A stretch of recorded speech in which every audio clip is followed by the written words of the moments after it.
দেখাবো পিক্সি দিয়ে কিভাবে হেক্স কালার কোড জেনারেট করবেন বা পিকার করবেন সেটা দেখাবো।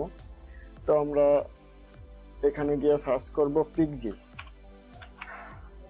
পিক্সি লিখলে দেখুন এই যে pixie.exe আসলে, এটাকে আমরা ওপেন করব।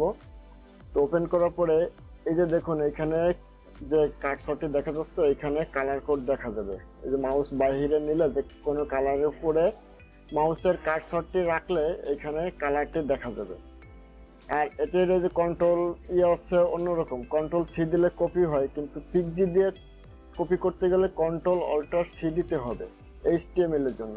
আর কন্ট্রোল অল্টার এক্স দিলে কালার মিক্সার হবে, কন্ট্রোল অল্টার জেড দিলে ম্যাগনিফায়ার হবে। তো আমি একটা একটা করে দেখিয়ে দিচ্ছি। দেখুন আমি যে কার্সরটি রাখি, সেখানে যে এই ব্রাউজারের উপরে কার্সরটি রাখলাম, হলুদ কালার আসলো। তো এখানে আমি কন্ট্রোল অল্টার সি দিলে কপি হয়ে যাবে। এটি ব্যবহার করবেন কিভাবে আমি সেটা দেখে দিই। একজন গ্রাফিক্স ডিজাইনার ও একজন ওয়েবসাইট ডিজাইনারের এই পিক্সি সফটওয়্যারটি মাস্ট বি লাগে, কারণ হচ্ছে এটা দিয়ে অনেক সহজেই কালার কোড জেনারেট করা যায়, তো কপি করা যায়। তো আমি একটা ব্রাউজারে চলে যাই। আমি দেখুন এই যে একটা ওয়েবসাইট, ডেমো ওয়েবসাইট তৈরি করছি। এটা এই যে লেখাটি আছে, এই ধরনের কালার কিভাবে হেক্স কোড দিয়ে ব্যবহার করবো সেটা আমি দেখে দেবো। তো আমি এই যে নোটপ্যাড প্লাস প্লাসে আমি একটু HTML করে রাখছি। তার আগে আমি কোন কালারটি চুজ করব সেই কালারটি আমি নিয়ে নেব। এই যে ধরুন এই কালারটি আমি কপি করব। তো কপি করার জন্য কন্ট্রোল অল্টার সি দিব। শুধু কন্ট্রোল সি দিলে কিন্তু হবে না, এখানে কন্ট্রোল অল্টার সি দিতে হবে। তো আমি কন্ট্রোল অল্টার সি দিলাম। এখন আমি আবার এখানে যাই। তার আগে আমি ওয়েবসাইটটা আরেকবার দেখে নিই। দেখুন এই যে এই ব্যাকগ্রাউন্ড কালারটি আছে, লেখার কালার এটি আছে, এখানে কালারটি সাদা আছে। তো আমি সাদা কালারটি চেঞ্জ করে দেখা দিই সংক্ষেপে।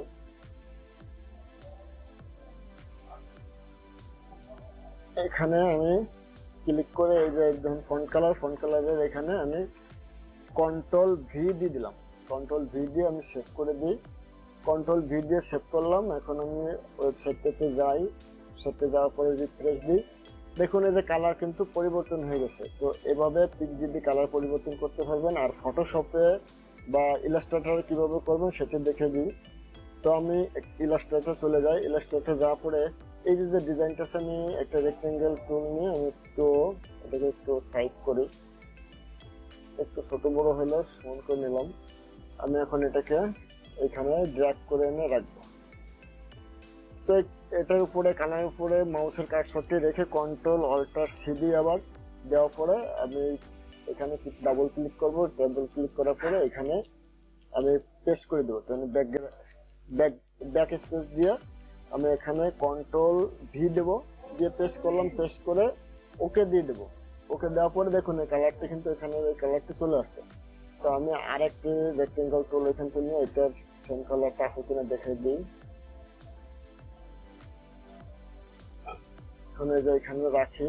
রাখার পরে আমি আবার এটার পরে কার্সর রেখে কন্ট্রোল অল্টার সি দিয়ে এখানে ডাবল ক্লিক করে এখানে পেস্ট করে দেব। কন্ট্রোল ভি দিয়ে পেস্ট করে দিলাম। ওকে করে দিলাম। ওকে করার সাথে সাথে দেখুন এই কালারটা কিন্তু এখানে চলে আসছে। তো এটা দিয়ে আমরা এই যে যেমন এখান থেকে করতে পারি, আইড্রপার টুল দিয়ে কালার নিতে পারি। কিন্তু বাহিরের যদি কোনো কালার, যে এখান থেকে কোনো একটা কালার আমি এখানে দিব, সেটা নিতে পারি না। তার জন্য আমরা এখান থেকে কিন্তু পিক্সির মাধ্যমে অনায়াসে নিতে পারবো।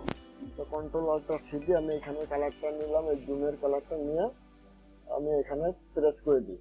দেখুন যে এখানে আমি দিয়ে দেবো। এখানে ব্যাক স্পেস দিয়ে এখানে কন্ট্রোল ভি দিয়ে দিই। দেওয়ার পরে ওকে দিই। দেখুন এই কালারটি কিন্তু চলে আসছে। ফটোশপের বাহিরের কালার এখানে চলে আসছে। ওয়েবসাইটের কালার এইভাবে আপনারা চেঞ্জ করে দিতে পারবেন, যে কোনো কালার পিক্সি দিয়ে নিতে পারবেন। কিন্তু পিক্সি সফটওয়্যারটি কোথায় পাবেন সেটা আমি দেখিয়ে দিচ্ছি। একটা ব্রাউজারে যাব। ব্রাউজারে যাওয়ার পরে লেখো PIXIE ডাউনলোড। ডাউনলোডটি লিখে দেবেন। ডাউনলোডটি লিখে দেওয়ার পরে এন্টার বাটন প্রেস করবেন। এন্টার বাটন দিলাম। দেওয়ার পরে download Pixie free latest version এখানে ক্লিক করব। ক্লিক করলে দেখুন এটা চলে আসবে। তো একটু নিচের দিকে যাওয়ার পরে স্ক্রল করার পরে যে দেখুন ফ্রি ডাউনলোড ফর পিসি, এখানে ক্লিক করলে এখান থেকে আপনারা ডাউনলোড করে নিতে পারবেন। যেহেতু আমার ডাউনলোড করা আছে তাই আমি আর ডাউনলোড করলাম না। তো আপনারা এখান থেকে অনায়াসেভাবে ডাউনলোড করে নিতে পারবেন। তো ফ্রেন্ডস, আপনি যদি আমার চ্যানেলে নতুন হয়ে থাকেন আমার চ্যানেলকে সাবস্ক্রাইব করুন এবং একটি লাইক শেয়ার দিয়ে বন্ধুদের দেখার সুযোগ করে দেন।